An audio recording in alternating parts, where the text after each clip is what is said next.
Hi, welcome to the Optimizing Your Brilliance podcast, where we get to the source of what makes people brilliant and explore how to eradicate the barriers that stop you from shining.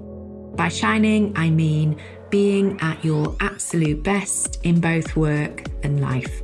You'll hear from business and thought leaders who bear all and share their insider secrets, along with my episodes focused on optimizing your performance, productivity, success, and well-being. My name is Estelle Reid, founder of Be, executive coach, speaker, and best-selling author of Inner Brilliance, Out to Shine, 10 Antidotes to Imposter Syndrome, Workaholism and Stress. So, if you're ready to take your work life to the next level, let's begin. Hello, so welcome back to Optimizing Your Brilliance podcast. For those of you that are just tuning in now, what I'm doing for this series of episodes, so to kick things off, is I'm going to be reading from my best-selling book, Inner Brilliance, Out to Shine. And I've been given permission to read not all of it, but the way I want to be as helpful as possible. So I thought what I could do is I'll read all the text, and then when it comes to the activity bits, because I imagine, you're, out jogging or something like that, and you've got your ear pods in, you're not going to be wanting to do the work anyway whilst you're busy listening. So what you can do is you can access the activities on my free workbook, which you can find if you're watching on YouTube, that QR code there. If you're listening, then at estellereid.com, and you'll find the free workbook and also the free journal that accompanies this book. So let's dive into chapter 4, which is antidote number 4, align towards your stars. If you deliberately plan on being less than you are capable of being, then I warn you that you'll be unhappy for the rest of your life. Abraham Maslow. As I've said before, I think we all have the potential to be brilliant in the job or thing we do to earn a living somewhere. Having worked with thousands of people over the years, I've noticed that there's a real sweet spot when it comes to excelling in a vocation. Just as the ancient navigators used the stars to guide them on the journey, we're going to use your strengths, values and purpose, supported by empowering affirmative beliefs to get you headed towards destination joy, summarised by a vision and goals in chapter 5. This will enable you to shine, achieve natural success and access the joy of work life again. Because when we're not in that place, work can either seem like a massive drag or we feel bad about ourselves. It becomes a self-perpetuating negative downward spiral. Have you ever worked somewhere and didn't fit in? This was probably a values misalignment. Have you ever been a poor performer and done a rubbish job? This could have been strengths misalignment. Have you ever been really bored at work? My guess is that you weren't being stretched enough, nor working towards something where you could make a difference. This was probably purpose and goals misalignment. As someone who used to work in HR, I've seen this time and time again. Take Thomas, an office manager. He was super quick at his job and intelligent. This meant that he got through his workload fast. The business was underutilising him, but that was because he had a reputation for being a troublemaker. Once he'd finished his work, he'd move around from department to department spreading malicious rumours, usually about HR. He didn't like change or newcomers. The leaders despised him. He also didn't believe in himself and had so much potential. The reason he spoke so negatively about the business is that he felt bad inside. Part of him knew he was disliked, and so the downward spiral continued. Once I spotted what was going on, I decided to take a different tack with Thomas. Whenever there was an HR project, I invited him to be on the committee. Whenever I ran a leadership development programme, I invited him to attend. Part of me recognised that this could have backfired, but I wanted to believe that he had talent and could be turned around. He blossomed, he shone. Not only did he become a strong advocate of HR, but he also spread positive words about what the business was doing. He was influential at all levels of the organisation. Thomas was a great communicator. He was playing to his strengths, but in a good way. He became aligned to his stars.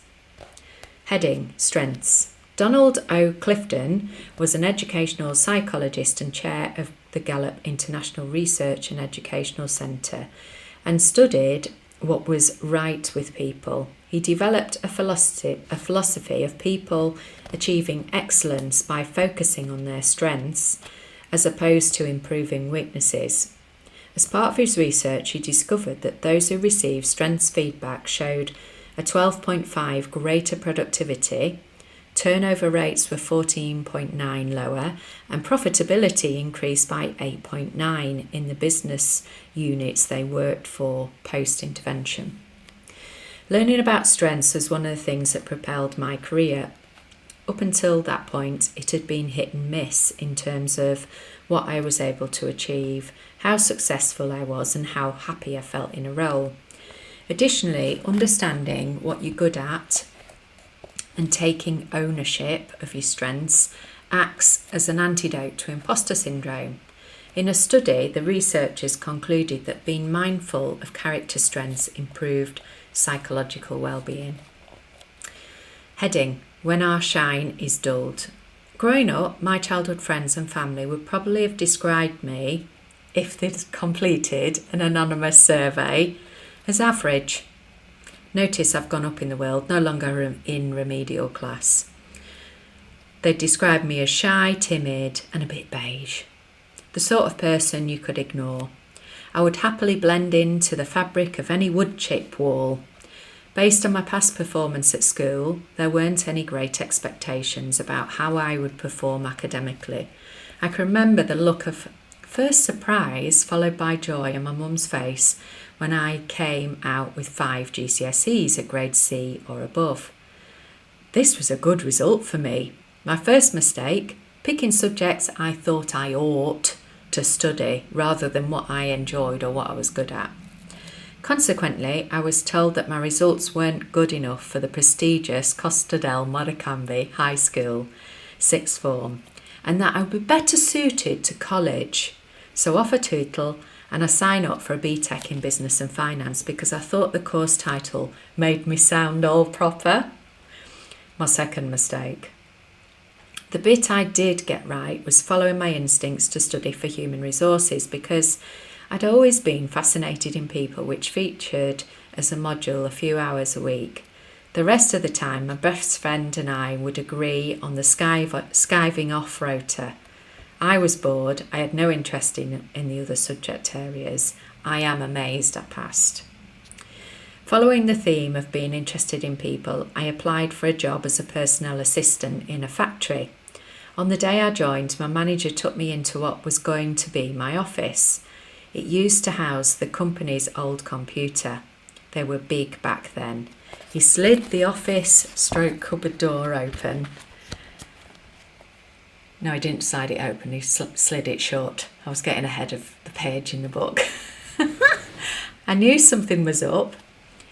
In a hushed voice, he broke the devastating news. I know I said you were going to work in personnel. Well, we'd like you to spend half your time in payroll. Most HR professionals will tell you that not only can you not do that kind of thing, completely change someone's job description without consulting with them, but it's also sacrilege. People and numbers don't mix. I'm kidding. It's a sweeping generalisation. That's only me. My HR boss hesitantly introduced me to the other boss, the payroll clerk. Her nickname was the Lady in Grey. That's because her hair was grey, her clothing, her hair, I've already said her clothing, hair, personality, and the smoke from 60 cigarettes. I could barely see who I was being introduced to for the plumes of smoke. Everyone was frightened of her, even the burly factory operators. I saw many grown men reduced to snivelling wrecks after an instant with this lady. She had what looked like a serving hatch, which she slammed open at certain times of the day to deal with payroll queries. If a poor bloke came to complain that he'd been paid incorrectly, usually by me, she'd practically catch their fingers in the hatch as she slammed it shut again. So I'm going to skip over the action steps. They're in the workbook. Accepting our nurture-based weaknesses. As you're probably guessing, numbers are not my strong point. When people talk numbers, it sounds like blah, blah, blah. When I worked as the head of HR in an open plan office, my colleagues would snigger if I tried to ring a number on hands-free. The phone would usually say, "This number is not recognised." Rude. I suspect I have dyscalculia. Numbers literally jump around on the page. It's another special talent. When it came to the payroll job, there were so many things that were misaligned, but the biggest thing was my strengths. Add into the mix that I'm more of a visual and kinesthetic learner. This means I need to see and then do to understand. I had to sit there for hours on end listening to the lady in grey telling me about payroll. With hindsight, it wasn't surprising that when she went on holiday, lots of people got paid wrong. It felt like pressing a button to release the national lottery balls. Only a bad lottery. I never knew what numbers were going to come out. Failure is a good thing, provided we're developing or improving something. Repeatedly failing in a role can mean that we're simply not aligned to our strengths. We all have weaknesses, and unless it's a nurture-based limitation, which I'll come on to, it can be difficult to fix. Take Edward, an HR director, able to deliver a spontaneous speech and highly creative. He could detect and correct cultural and leadership issues in innovative ways. That's how his organisation benefited from his strengths. However, when it came to implementing policy, procedure and HR initiatives to a strict timetable, he struggled. He didn't have a natural innate ability to be organised, but it didn't matter. He had a huge team around him that could take care of that stuff. He was also brilliant in a crisis, always a beacon of calm for the rest of the organisation. Strengths such as being creative, intuitive, spontaneous and calm were nature aspects of his personality. Being organised was not. Fixing our nurture-based weaknesses. Compare and contrast this with another client, Jo, who was also disorganised, but this was due to a nurture aspect of her personality. She'd been sent for coaching by a boss because she kept disappearing. Jo was stressed and behind with her workload. Customers were complaining about her because she would say yes to an instruction and then not deliver.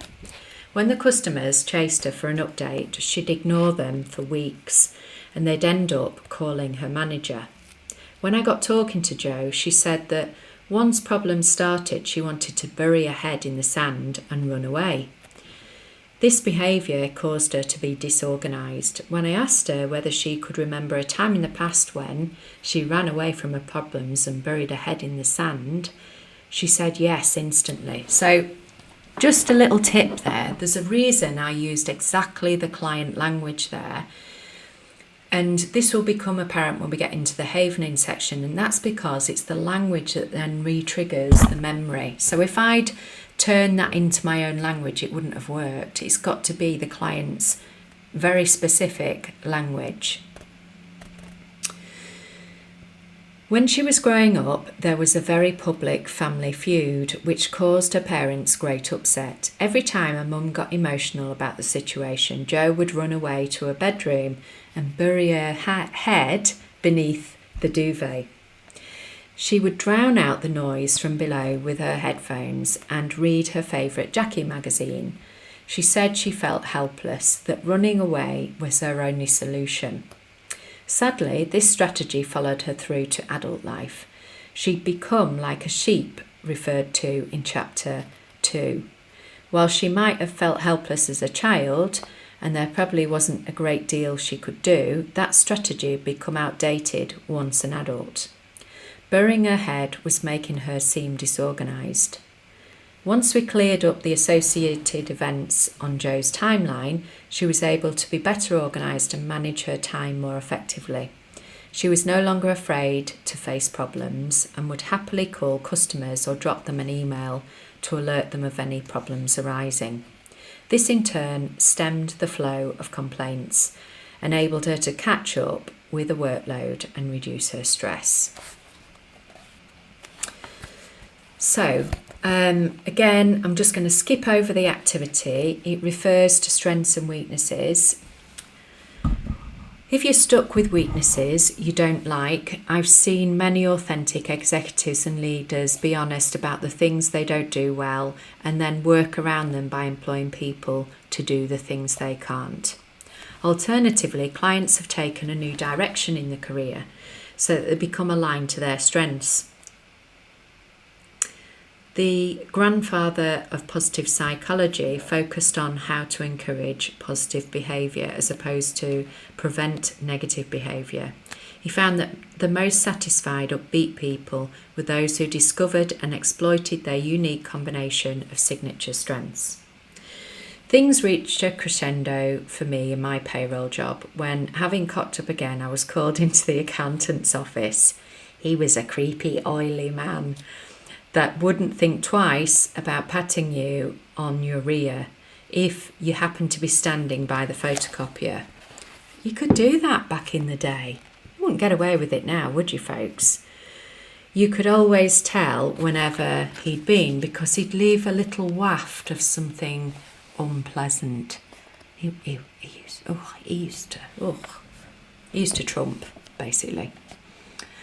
Anyway, the lady in grey started on a rant about all my mistakes. The accountant was afraid of her too. Conveniently, this also sounded like blah, blah, blah.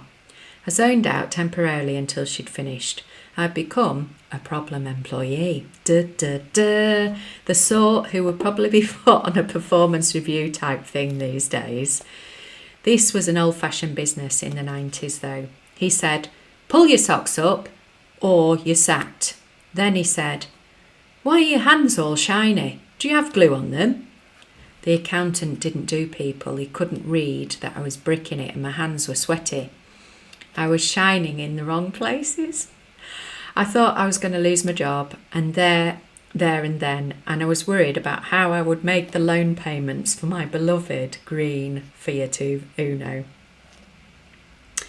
Spotting when the stars align. Gradually, over the years, I started to become more aligned to the things I was good at. You can do this too by noticing what tasks you find easy and enjoyable. Often, when we're working in line with strengths, the task seems effortless. We mistakenly believe that everyone finds the activity we're engrossed in just as easy and enjoyable. We get lost in time and enter into what sports and men and women call flow state. For example, I am the chief organiser in my family. I love planning fun events and thinking ahead. I used to get frustrated when others didn't do the same. Now I accept it's one of my strengths. It doesn't matter that we're not the same. It's a good thing. Tuning into what the personality profiles say. When I took the Myers-Briggs type indicator, my boss told me that I was an introvert and more suited to a training role. I thought she was crazy at the time. You've only got to listen to the description I used previously about what my friends and family used to think of me. I started out doing 20-minute toolbox talks and then, before I knew it, I was delivering 13-day events. So the other clue is taking on board what colleagues say. So I spent 3 weeks in London training as an NLP, neuro-linguistic programming trainer. It was hardcore. I studied until 1 a.m. most days and was up again, ready to start at 7 a.m. The school I attended, the NLP Academy, had high standards. Not only were they their exams, but you also had to be able to demonstrate the techniques in front of an audience of about 80. It was nerve-wracking stuff. John Grinder, the co-creator of NLP God in my eyes, would observe and give feedback. If I said that John, before inventing NLP, was the captain in the US Special Forces in Europe during the Cold War and then went on to work for the US Intelligence Agency, does that give you an insight to his personality? Whenever he spoke, it felt like you were in the presence of a genius. My imposter syndrome thoughts would go into overdrive if I conversed with him. Anyway, I finished my timeline demonstration and he said in a beautiful American drawl, "She's one to watch." I couldn't believe it. The next day, I collected my delegate badge and it was covered in gold stars. When I asked why, the NLP assessor said, "Because you're a star." I felt completely surprised and humbled by both comments. Getting a strengths profile, so this can help you to align with your stars. Early on in my career, I completed a profile as part of a book called Now Discover Your Strengths. Finding this out enabled me to take advantage of my vision strength, which I hadn't developed yet. It's now a fundamental part of my business and I love working with organisations to establish their vision. So, the next set of actions get you to reflect on all of that, but also to think about completing a strengths profile. There are so many out there. There's plenty for free. I can highly recommend, there's the VIA strengths profile. That's for free. VIA spelled VIA.com. That will give you character trait type personality profile. Then there's one by a company called Strengths Finder. That's part of the Gallup group. And you can either buy the book, Now Discover Your Strengths. And in the olden days, there used to be a code at the back that you would access. And then you could get a free profile with it. Otherwise, I think it's about £35. And then there's also UK-based strengths company called Strengths Profile, which again is really good. And what they'll do with those profiles is they identify where you get your energy from. So which are innate strengths and which ones actually are draining your energy and the learned strengths. But whatever you do, the more information you have, the more power to your elbow, the more you can be in charge of your ship, be the captain of your ship. Next heading, overdoing strengths. One of my husband's favourite sayings is, overdoing a strength can become a weakness. Take Nigel, a busy executive who's instrumental in a creative business. Whenever his clients presented him with a problem, Nigel would happily provide a solution regardless of the profit margin, workforce capability or capacity. The overdone strength of creativity drives chaos in the business, which results in orders being delivered late, non-profitable products and staff being pulled in lots of different directions. The whole workforce seems stressed. Additionally, focusing on lots of things prevented the company from developing a reputation for being amazing at one thing. His strength was out of balance. Equally, we're not going to shine to our full potential if we're underdoing our strengths. So, what follows next is a values assessment. Again, it's in the workbook. You can access it there. Next heading, values. Depending on which strengths profile you complete, often there can be an overlap between strengths and value. For example, one of my strengths is honesty, and there's a strong connection with my value of integrity. So as you proceed through this chapter, watch out for those connections too. Values are the things that are important to us. When pitching for business, I routinely ask my prospective clients what's important to them about the assignment because it helps to elicit their values for the project. It doesn't matter what's important to me at that moment, as I'm not the one doing the buying, although I will be checking that our businesses hold similar values. For example, when buying a car, we usually have a list of requirements. My list usually includes make, model, colour, price, and what the drive is like. I'm not interested in fancy widgets, nor do I want to hear about what's under the bonnet. When a salesperson tries to force feed me information that's not important, I switch off and they usually lose the sale. We have different values in different contexts, and some which run across all situations. We usually refer to these as our core values. In this book, we will be focusing primarily on your work values, but any of the exercises that follow you could apply to other contexts if you choose. So then there's an action, which again you can find in the workbook.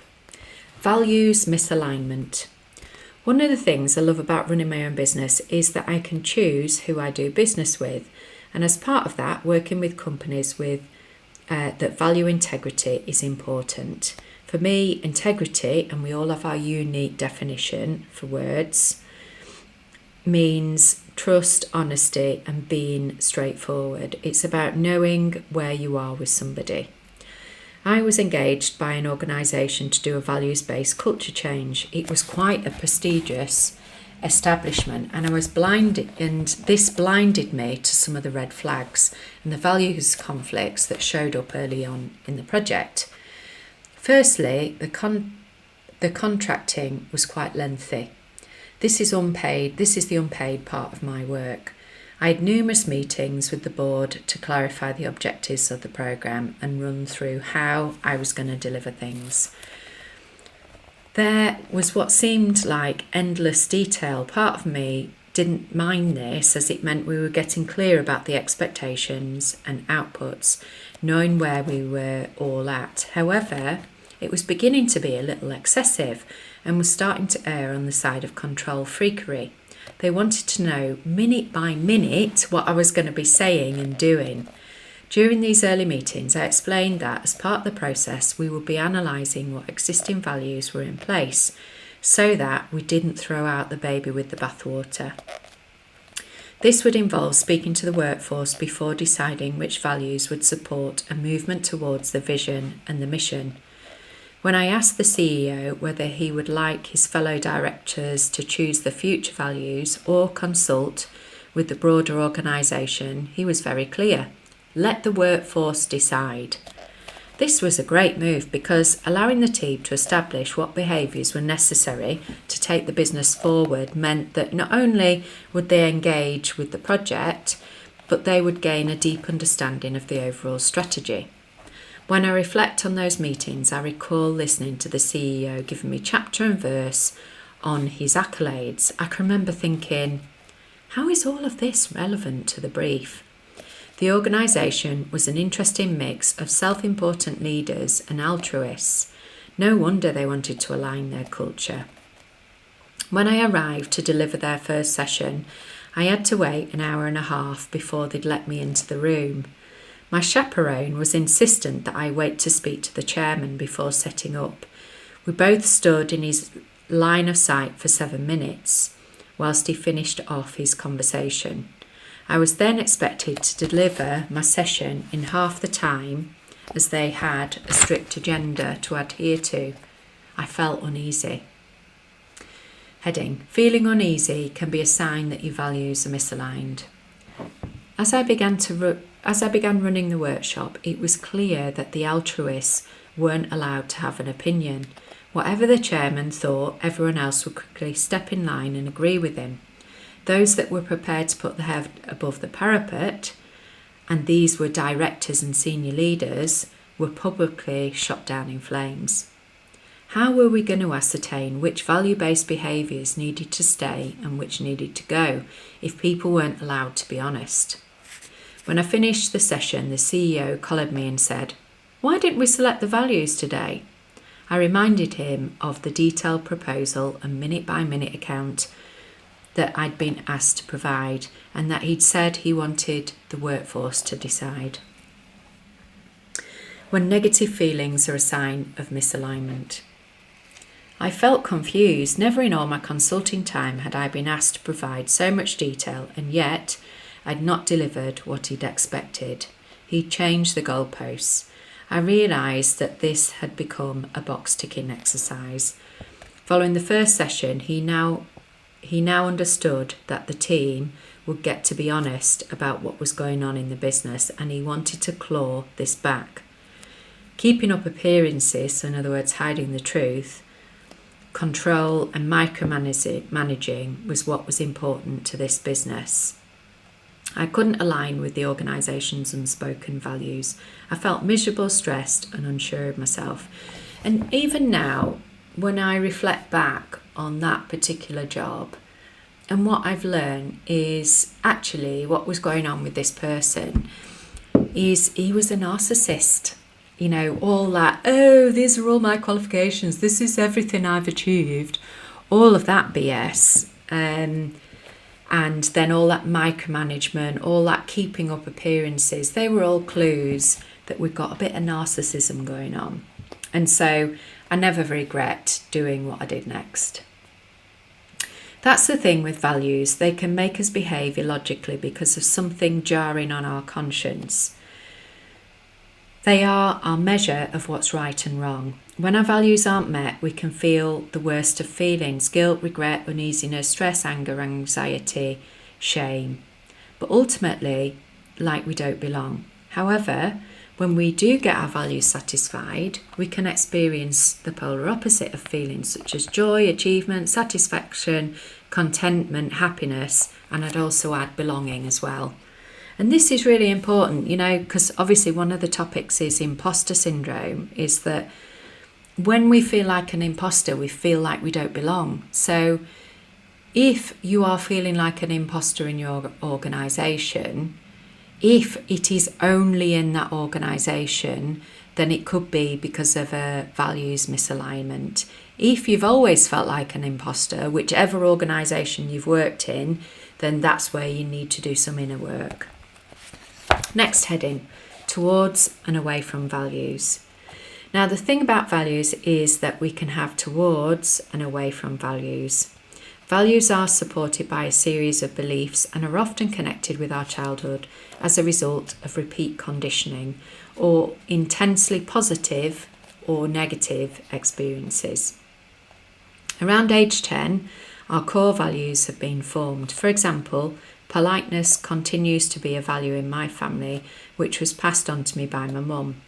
We were routinely reminded to say please and thank you and to wait before everyone sat down at the table before starting dinner. I've continued this tradition with our daughter. My beliefs that support politeness include: it doesn't cost you anything. Manners can let someone know how much you appreciate what the other person has done for you. It's a way of showing dignity and respect regardless of the other person's position in society. It's rude or impolite. Manners make a difference to the other person. I feel humbled by the number of occasions we've been on holiday and upgraded and received spontaneous gifts just because we've been polite and we've appreciated the person that was serving us in a restaurant. I would describe the above value as being towards something positive and as a result of repeat conditioning. Whilst there is one negative belief amongst the list, most of them are positive. Unsurprisingly, achievement is one of my values, which is an away from a lack of academic achievement. This value was created as a result of a series of negative events which produce limiting beliefs such as I'm not good enough, I'm not intelligent, I'm a slow learner, and I am different. Next heading, overdoing values. The trouble with away from values is that we can overdo these too. Take my brutally honest client Aaron. He was a banker and in the habit of saying what he sees. Honesty became important to Aaron because he was always trapped between his divorced parents growing up. His mum would put him under pressure to deliver messages to his dad on the weekend visits. If he didn't deliver the message, he would get his ears boxed when he returned home. To further compound this, his dad would get Aaron to keep secrets from his mum. Aaron's dad wasn't into paying maintenance and didn't want his ex-wife knowing that they'd got a tan because they'd been sunning themselves in Costa del Sol. Aaron would feel stressed if he knew something and wasn't able to pass a message on. His way of dealing with this as an adult, his coping strategy, was to relieve himself of the burden immediately by blurting out what was on his mind. He was running away from getting into trouble. The way to keep the peace was for everything to be above board and transparent. However, this caused him problems in his role, as he would often say things to his clients that made them feel uncomfortable, such as, "That suit doesn't fit you properly." He was overdoing the value of honesty. Sometimes our values can shift overnight. Having my daughter made a big difference. When she arrived, family shot to the top of my list of what was important. Additionally, havening and using EFT demoted the value of achievement by getting rid of the negative events which caused the limiting beliefs. For example, I was recently invited to speak at a European conference. It would have been a great profile-raising prospect. However, it was running on my daughter's birthday. I didn't have to give a second thought to decline the opportunity, whereas the old me used to run courses at the weekends. And then what we've got next is a values-based activity. Again, you can get it in the workbook. Just go to estellereid.com. And it helps you to elicit your values, but also to elicit the childhood experiences and the associated beliefs with those values, just as I've given you an example. Right, we're moving on now to purpose. When David Blaine was interviewed by Chris Evans on Virgin Radio and was asked how he got into magic, he said it was because of his mum. She was a single parent and so had to hold down several jobs. She gave him a pack of cards to play with, which he would take everywhere with him, but didn't know what to do with them. One day, whilst his mum was working in the library, one of her colleagues showed him a mathematical playing card trick. At the end of a shift, he demonstrated the trick to his mum, and she was completely blown away by it. He'd made his mum happy. This made him go into pursuit of other tricks, so he could continue to make her happy.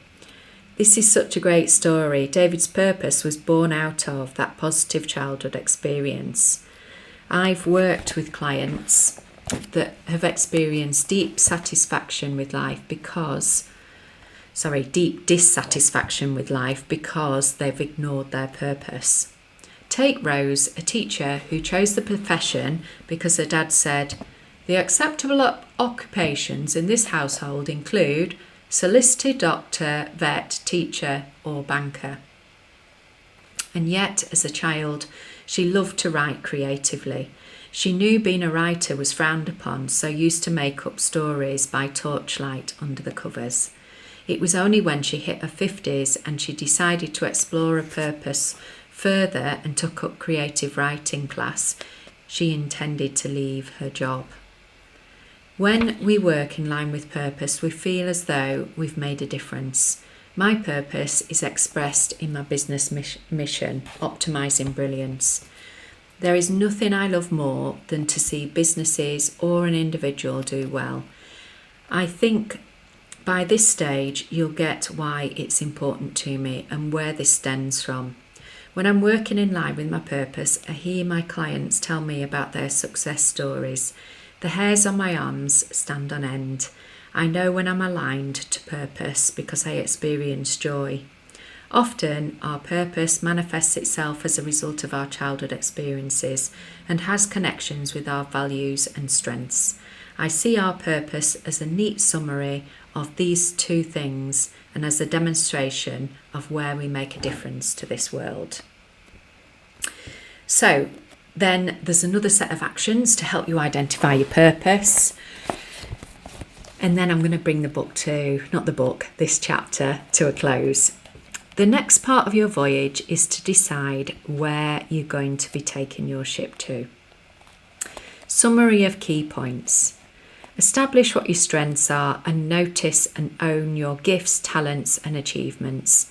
Acknowledging strengths is good for your well-being and is one of the antidotes to imposter syndrome. Accept that we all have weaknesses, get comfortable with them. And can I just say, on the strengths front, one of the things that you can do, and I've got a client doing this at the minute, it's one of her actions. So you may have come across Mel Robbins, the high five habit. Now I'll be honest, I felt like it was a bit cheesy when I first heard about the title. Basically, you give yourself a high five in the mirror, but she did loads of scientific research behind it. And I haven't fully read the book. I do love Mel Robbins and I've read most of her books. But what I've noticed is, so one of the antidotes to imposter syndrome is for every day to remind yourself of everything that's gone well, all those successes, to hone in on and remind yourself of what you've done well during that day.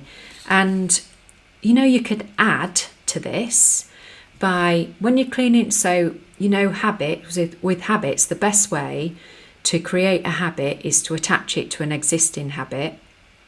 So let's say you're cleaning your teeth, and so that's 2 minutes, isn't it, to clean your teeth. During that 2 minutes, what you could do is look at yourself in the mirror as you're cleaning your teeth. And when I say look at yourself, I mean really look in your eyes. How often do we look in our own eyes in the mirror? And say, you don't have to say it out loud, but to be saying in your mind, right, today what's gone well is, what I'm proud of myself is, but do it whilst looking at yourself in the eye and notice what impact it has. So I can't remember I've read this, so apologies if I'm repeating myself. Accept that we all have weaknesses and get comfortable with them. Remember that any strength overdone can become a weakness. Take action to bring strengths into balance. Recognise what's important to you in a role, and if you are feeling stressed, uneasy or other negative emotions, check to see which value isn't being met. Then take action to rectify the situation.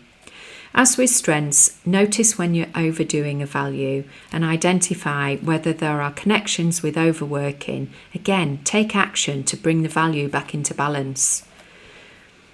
Your purpose can be a neat summary of your strengths, values, and how you make a difference in the world. We can experience intense positive emotions and shine when we work in line with our purpose. So that's it for this chapter. The next chapter, chapter 5, coming up is Navigate to Destination Joy. And I will see you next time. Well, I won't see you, but you'll hear from me next time. Take care. If you'd like to be notified when the next episode drops, remember to subscribe. If you found this episode helpful, please share it with someone who might benefit. Finally, if any of these topics have sparked your interest and you'd like to work with me, you can apply for a free discovery call at estellereed.com. Let's see if we're a good fit. You'll also find plenty of free resources there. I'm Estelle Reed, executive coach, speaker and best-selling author, and this has been the Optimizing Your Brilliance podcast. Thanks for listening. This podcast is for informational purposes only and should not be considered professional advice. Please consult with a qualified professional for any specific advice related to your situation.